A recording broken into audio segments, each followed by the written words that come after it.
তো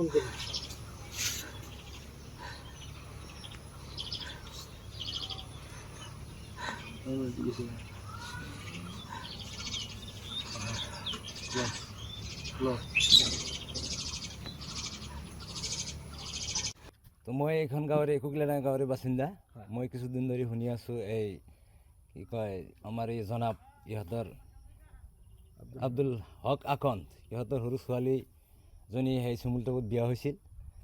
তাৰে পৰা যোৱা 26 তাৰিখত ডি ভোটাৰ সন্দেহজনকমূলকভাৱে কোকৰাঝাৰত উঠাই লৈ যায়।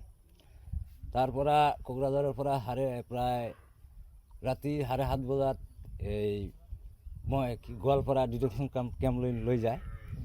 আৰু কালিৰ পৰা শুনি আছোঁ সেই ছোৱালীজনী মানে নিৰুদ্দেশ ভাৱ।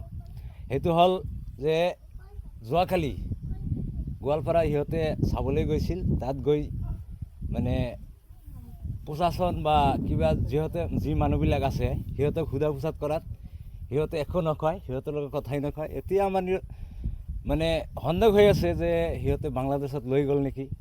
কিন্তু আমি যি নিউজ মানে চাই আছোঁ সেই নিউজত আজিলৈকে সিহঁতৰ ভনীয়েকৰ ছবি দেখা নাই।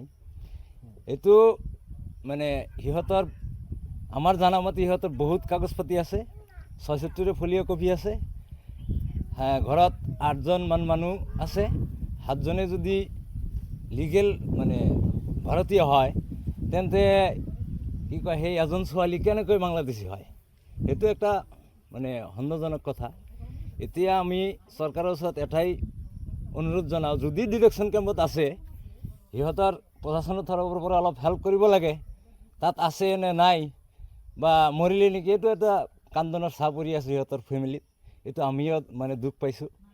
এইটো যদি অৰিজিনেলি বাংলাদেশী হয় চালি জাৰি চাব লাগে। আৰু আমাৰ কোৱাৰ আৰু কি আছে, যিখন দেশত সেইখন ৰাজ্যৰ মানে সেইখন চৰকাৰৰ কথা মানিবই লাগিব।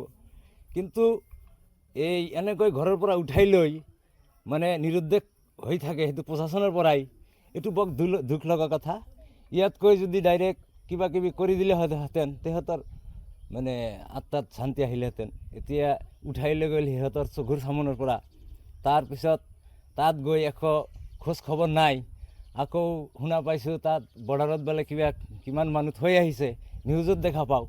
কিন্তু সিহঁতৰ ভনীয়েক নাই, সিহঁতৰ ল'ৰা ছোৱালী আছে বা হাজবেণ্ড আছে, সিহঁতৰ কান্দনৰ চাহ পৰি আছে।